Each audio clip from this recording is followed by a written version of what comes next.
Welcome to the LYNN Show Part 2. We'll continue with Pastor Steve's message on intimacy. He's trying to destroy us. All right? Destroying us is a process for the enemy. It's not just an instant gratification moment. It is a long, drawn-out process.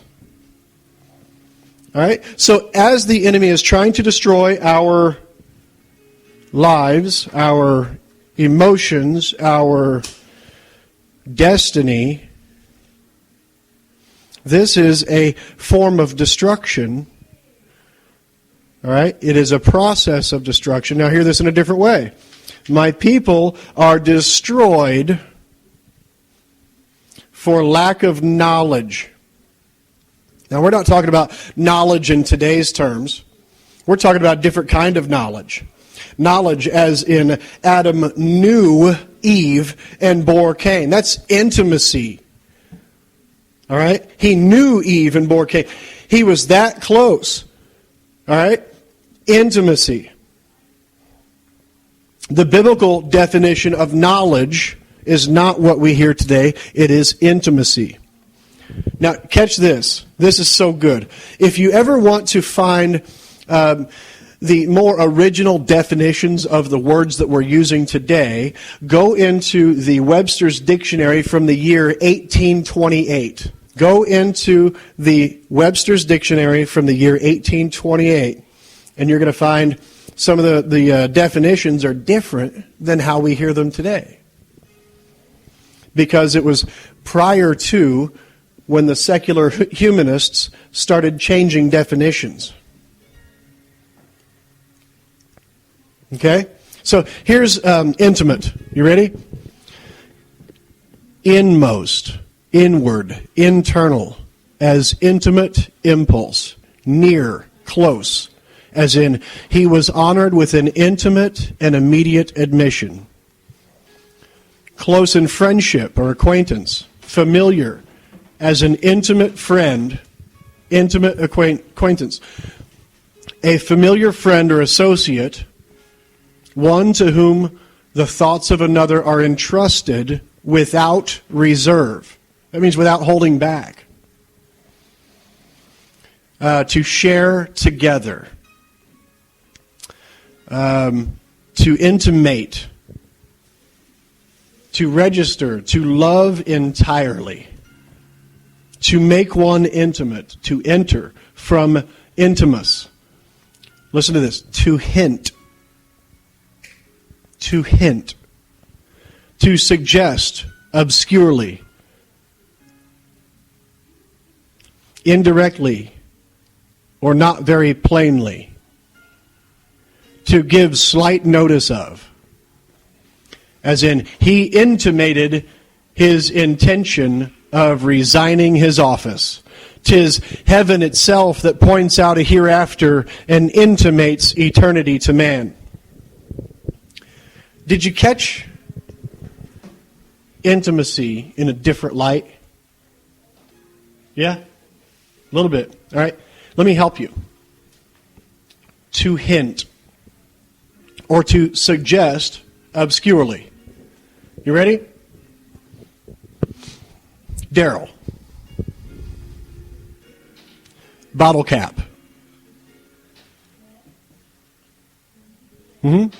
Now, did any of you understand what I was saying just then? No, because I hinted at it. Did you understand what I was saying? Yeah. Because I was suggesting something obscurely to everyone else, but I was saying something directly to Daryl. All right? Now watch this. I don't even have to use words to hint at something. Drew? Yeah, pretty much. Okay. Did any of you understand what I just did, the motion that I just did? No. Did you? Okay. So I hinted at something. I suggested something obscurely.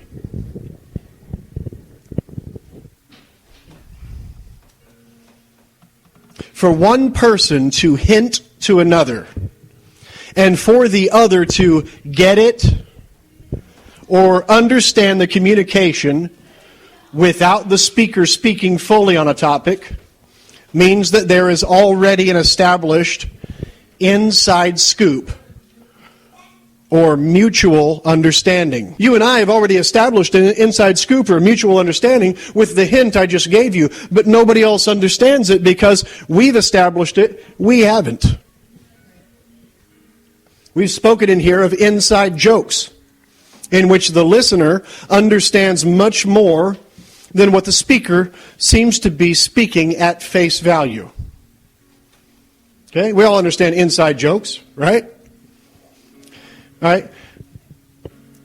So the listener understands much more than what the speaker seems to be saying at face value. This is due to an interaction and communication which has taken place in intimacy. All right? Intimacy.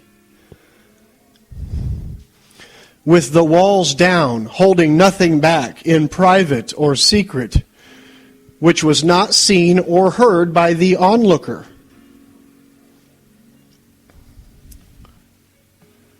The onlooker doesn't get it, doesn't understand the inside information, but hears at only face value. I know this is hard to chew on, but it's all going to be driven home just very shortly. Listen up. All right? The hearer, the onlooker, hears only face value, but doesn't understand the depth of the hint. Doesn't understand the depth of the inside joke. Because the onlooker was not on the inside or intimate with the speaker in order to develop that mutual understanding. This, get this, is why so many people go to church on Sunday mornings and do not apply what they heard. Because they don't get it. Because they lack the intimacy with the Father. What they hear are good words and good instructions from the dude or chick in the pulpit. Words which they know they can take it or leave it because they're coming from some dude. As they return to their regularly scheduled lives upon leaving the church building. This is why people don't apply what they hear. Because they lack intimacy with the Father. So what they do hear is good words and good instructions from the dude. What they don't hear are God words and God instructions because of a lack of mutual understanding with the Father due directly to a lack of intimacy, an absence of inside information, and a lack of nearness or closeness with the Father. In plain words, they don't understand from the standpoint of an inside scoop. Hence, they don't apply what they hear. And in turn, they bear no fruit according to what they heard. Why? Because there is no depth to what they just heard. And therefore, they cannot, listen, defeat their current struggle, overcome their current issue, or progress to a victorious position.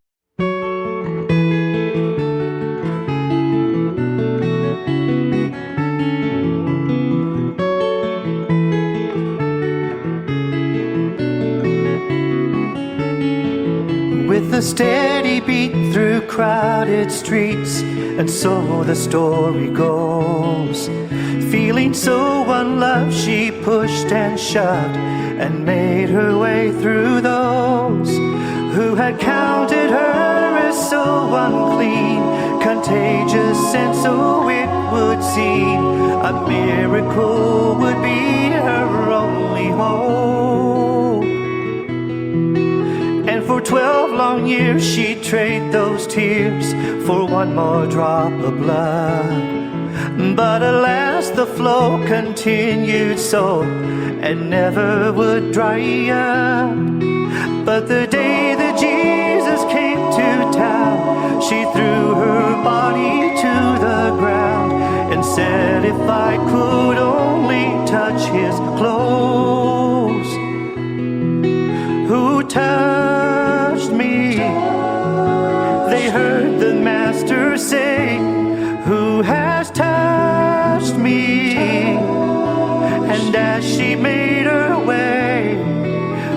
declaring just what she had done. She fell before the Holy One. Now, daughter, go in peace, and you shall know that your faith has made you whole.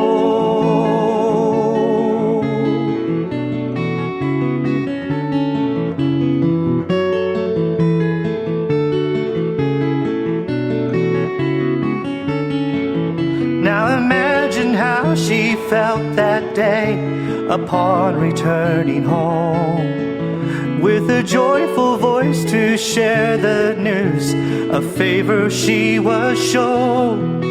Just to simply touch the garment of the Prince of Peace through perfect love, receive the only healing she had known.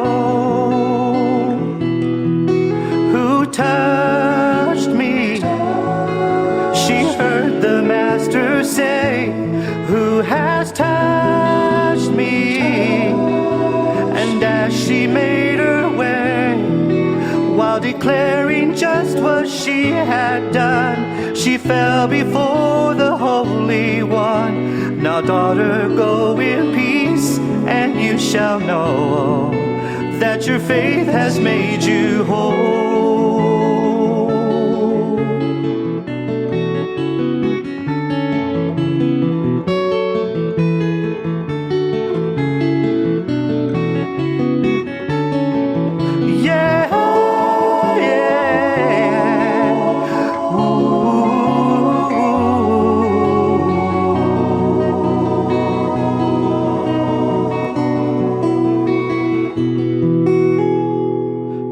Touched me. They heard the Master say, who has touched me? And as she made her way, while declaring just what she had done, she fell before the Holy One. Now, daughter, go in peace, and you shall know that your faith has made you whole.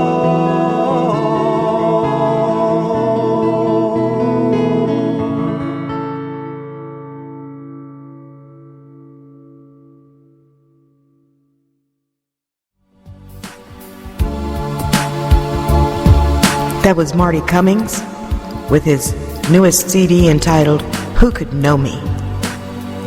The song, Who Touched Me? You can find all this music on our website, kingdommusicministry.com. I just want to thank Pastor Steve Airy for that wonderful message on intimacy. We're learning to look at things in a deeper way, to not just take things at face value, but to start to dig like we're digging for gold. So we're going to call it for today. Of course, we wish you peace, shalom, much love. Until next time.